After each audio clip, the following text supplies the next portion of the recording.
Assalamualaikum warahmatullahi wabarakatuh. Perkenalkan, nama saya Ahmad Iwan Khalifa dari kelas 12 IPA 3. Pada kesempatan kali ini, saya akan menjelaskan tentang bab substansi genetika. Nah, jadi apa sih yang dimaksud dengan substansi genetika? Nah, substansi genetika itu merupakan materi yang meliputi konsep gen, DNA, dan juga kromosom. Lalu menjelaskannya dengan hubungan gen DNA, RNA, polipeptida, dan juga proses sintesis protein. Pembahasan DNA. Nah, pada subbab ini saya akan membahas DNA. Pertama-tama kita harus mengenal apa itu DNA. Secara singkat, DNA itu merupakan asam deoksiribosa yang mengandung informasi genetik.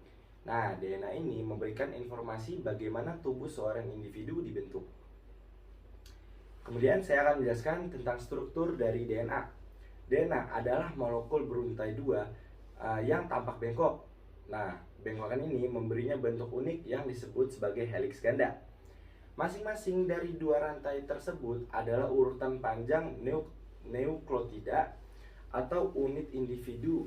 Nah, unit individu ini terbuat dari yang pertama adalah molekul fosfat, kemudian molekul gula. Molekul gula ini biasa disebut dengan deoksiribosa.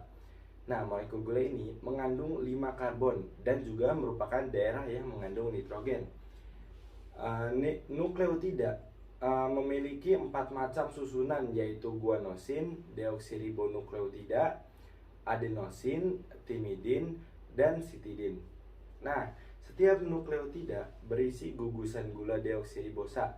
Nah, gugusan asam fosfat yang terikat pada atom karbon dan juga gugusan pada nitrogen yang terikat pada atom karbon nomor 1 dari gula. Kemudian saya akan menjelaskan sifat-sifat dari DNA. Nah, yang pertama itu DNA merupakan kandungan di dalam sel yang bergantung dari sifat ploid atau genom. Kemudian DNA ini dapat juga melakukan proses replikasi.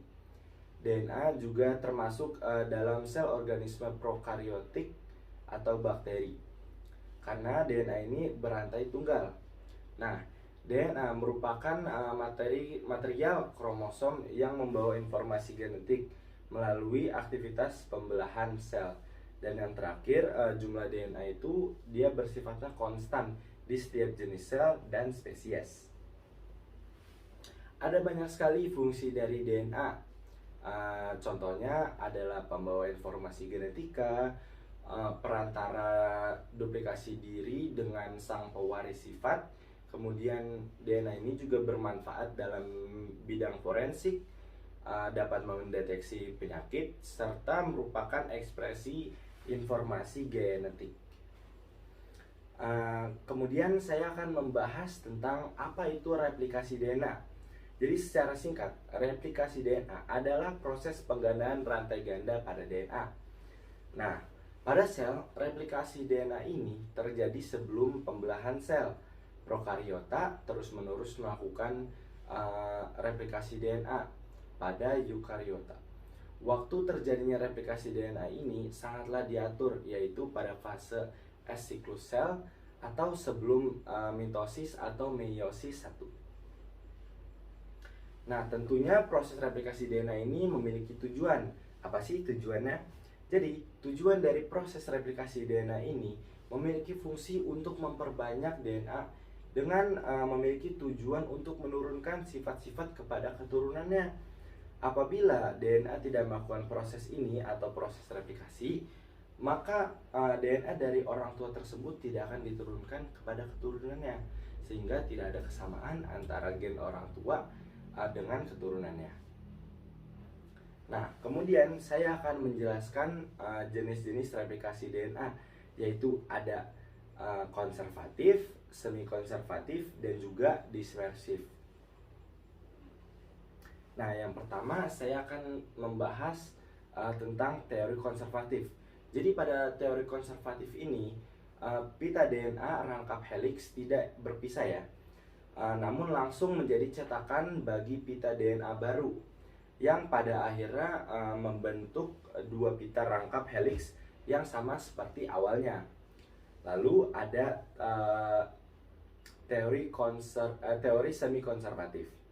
Nah, pada teori semi konservatif ini pita DNA itu rangkap helix yang memisahkan diri dari menjadi dua pita tunggal yang berperan sebagai pola cetakannya. Jadi setiap pita lama itu akan membentuk pita baru pasangannya yang akhirnya membentuk dua pita rangkap helix yang juga sama seperti awalnya. Kemudian yang terakhir ada teori dispersif.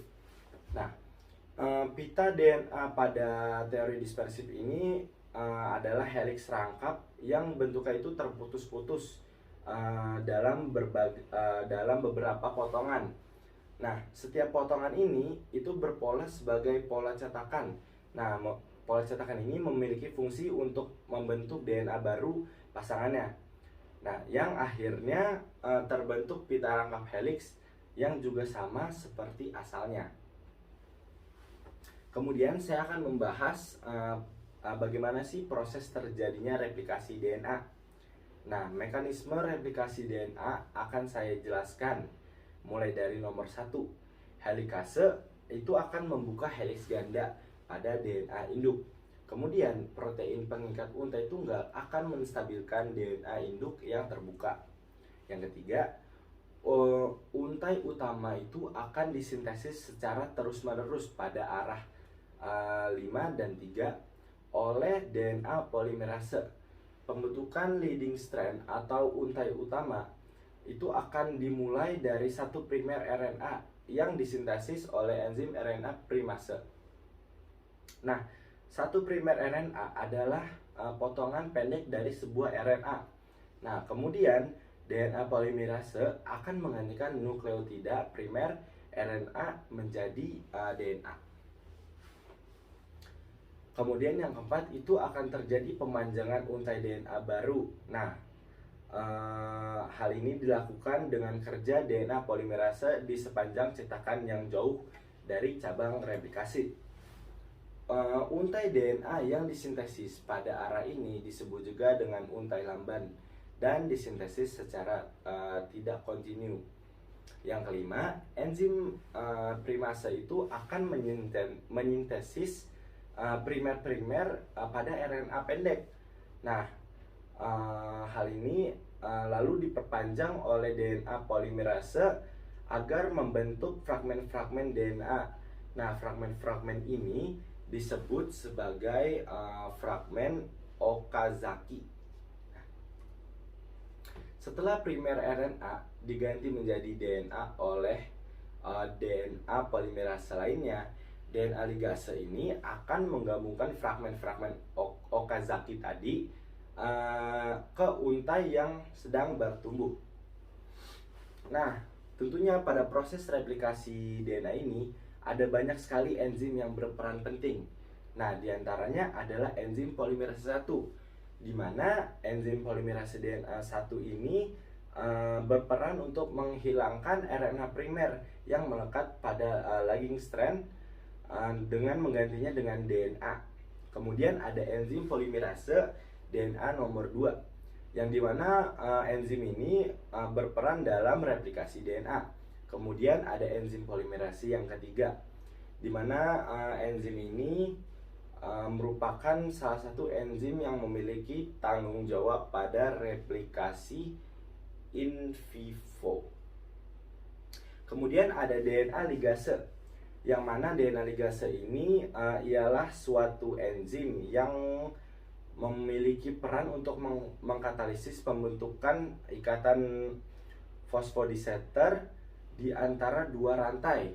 Kemudian ada enzim girase DNA, di mana enzim ini itu memiliki fungsi untuk membuka super coiled sebelum pre-replikasi berlangsung. Kemudian ada enzim helikase. Nah, enzim helikase ini memiliki fungsi untuk membuka putaran segmen DNA di bagian depan garpu replikasi. Kemudian ada dua terakhir, yaitu single strand binding protein dan juga enzim primase. Nah, selanjutnya saya akan membahas tentang RNA. Nah, kira-kira apa sih RNA itu? Secara singkat, RNA itu adalah singkatan dari ribonukleat asid yang merupakan salah satu materi genetik yang terdiri dari nukleotida. Nah, dalam tubuh manusia ini, RNA berperan sebagai pembawa informasi genetik dan akan diterjemahkan dalam sintesis berbagai protein. Nah, struktur dari RNA ini adalah struktur yang cukup rumit. Nah, RNA ini terbentuk dari proses yang disebut transkripsi DNA. RNA ini dari satu utas benang polinukleotida yang terbagi menjadi gugusan polaribosa, gugusan basa nitrogen, dan juga gugusan asam fosfat. Nah, basa-basa nitrogen RNA ini tersusun atas basa pirimidin dan basa purin. RNA diklasifikasikan menjadi 3 jenis, yaitu RNAD yang sebagai pembawa kode genetik, RNAR sebagai adaptor, dan juga RNAT sebagai penerjemah sandi genetika ke dalam urutan basa polipeptida. Nah, tentunya sama dengan DNA, RNA memiliki fungsi yang sangat penting. Contohnya pada sekelompok virus. Nah, RNA ini merupakan bahan genetik, jadi ia berfungsi sebagai penyimpan informasi genetik, sebagaimana DNA pada organisme hidup lain. Nah, masa virus ini menyerang sel hidup, RNA yang dibawanya masuk ke sitoplasma sel korban, yang selanjutnya ditranslasi oleh sel inang untuk menghasilkan virus-virus baru. Nah, peran penting RNA terletak pada fungsinya. Apa sih fungsinya? Jadi fungsinya itu RNA adalah sebagai perantara antara DNA dan protein dalam proses yang disebut ekspresi genetik. Karena RNA ini berlaku untuk semua organisme hidup. Dalam peran ini, RNA diproduksi sebagai salinan kode urutan pada basa nitrogen DNA dalam proses yang disebut proses transkripsi. Nah, ada sebuah penelitian yang bernama penelitian mutakhir atas fungsi RNA. Nah, penelitian fungsi mutakhir ini menunjukkan bukti yang konkret yang mendukung dari teori dunia.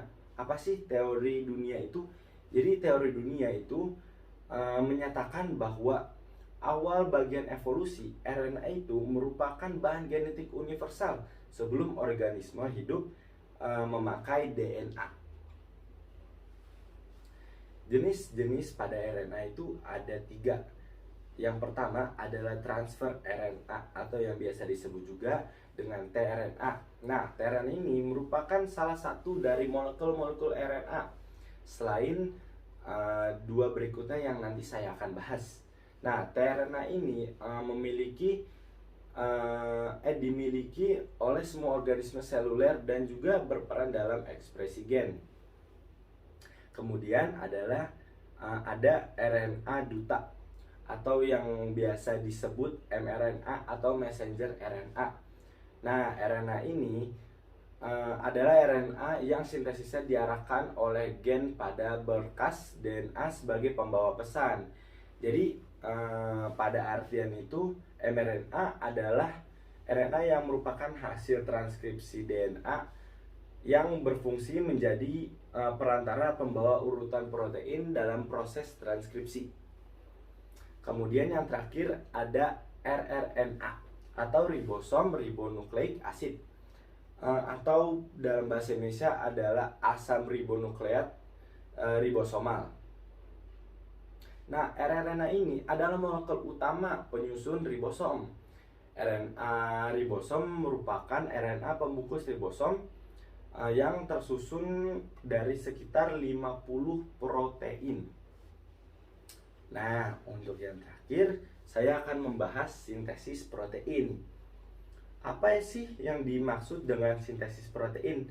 Jadi secara sangat singkat, sintesis protein adalah proses pembentukan molekul protein dengan melibatkan sintesis asam amino yang terjadi di dalam nukleus dan ribosom sel yang diatur oleh DNA dan RNA. Nah, saya akan membahas tentang tahapan sintesis protein. Sintesis protein yang dilakukan oleh sel tubuh ini diproses dengan dua tahapan, yaitu transkripsi dan juga translasi. Nah, jadi apa sih itu transkripsi? Transkripsi itu merupakan suatu proses sintesis RNA yang menggunakan template gen-gen yang terdapat dalam untai DNA. Nah, proses transkripsi ini itu berlangsung di dalam nukleus ya, pada sel-sel eukariotik atau di dalam sitoplasma pada sel-sel prokariotik.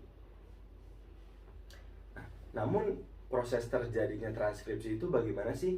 Jadi transkripsi itu merupakan pencetakan atau penulisan ulang DNA ke dalam mRNA ya, atau codon yang terjadi di dalam nukleus. Jadi prosesnya itu pertama DNA dimasukkan ke dalam nukleus atau inti sel yang akan membentuk RNAD duta. Dengan diawali dengan membukanya rantai heliks pada DNA dengan bantuan enzim helikase. Kemudian enzim RNA polimerase menempel pada bagian promotor dan berperan membuka pita DNA serta menambahkan nukleotida pada rantai RNAD. Kemudian setelah mencapai bagian terminator, RNA polimerase dan rantai dan RNAD lepas dari DNA. RNA yang sudah meninggalkan nukleus menuju ke sitoplasma yang akan melekat di ribosom. Kemudian bagaimana sih proses terjadinya translasi? Nah, translasi ini dimulai dengan tahap penerjemahan kode dari messenger mRNA atau mRNA oleh tRNA ke dalam urutan asam amino. Tahap ini itu terjadi di dalam sitoplasma ya, dengan bantuan ribosom. Ribosom ini merupakan salah satu organel di sitoplasma yang berperan dalam sintesis protein. Nah, ribosom ini sendiri itu terdiri dari dua bagian, yaitu subunit besar dan juga subunit kecil. Nah, ribosom ini mengandung protein RNA atau RNA ribosom. Nah, pada tahap translasi, kode genetik atau kodon dari mRNA diterjemahkan menjadi rangkaian asam amino. Kodon tersebut merupakan urutan 3 basa nitrogen pada mRNA. Nah, setiap urutan 3 basa tersebut memiliki artinya masing-masing yang khusus yang dapat diterjemahkan dalam proses translasi. Urutan 3 basa tersebut dikenal sebagai triplet. Jadi triplet ini misalnya AUG, AAAA, UUA, dan juga UCA. Nah, saya akan membahas tentang pembagian tahapan translasi. Nah, yang pertama itu ada inisiasi. Translasi diawali ketika mRNA dan tRNA, inisiator, berikatan dengan ribosom subunit kecil. Molekul tRNA inisiator merupakan molekul yang membawa asam amino pertama dan merupakan komplementer atas kodon AUG atau juga kodon start. Nah, biasanya inisiasi ini membawa asam amino metionin. Kemudian adalah proses elongasi. Elongasi itu terjadi setelah tRNA kedua berikatan dengan kodon berikutnya setelah kodon start ya. Jadi misalnya itu kodon lain setelah kodon start adalah CUC. Nah, maka kodon start CUC ini akan berikatan dengan antikodon tRNA GAG yang membawa asam amino asam glutamat. Nah, kedua asam amino metionin dan asam glutamat ini akan berikatan dengan bantuan enzim peptidyl transferase. Kemudian ada terminasi. Nah, jadi pada proses terminasi ini translasi akan terhenti ketika ribosom mencapai kodon stop pada mRNA atau messenger RNA. Nah, kodon stop yang dimaksud itu adalah UAA, UAG, dan juga UGA. Kodon stop ini tidak berikatan dengan tRNA, namun berikatan dengan protein khusus yang juga disebut dengan release factor atau juga faktor pelepas.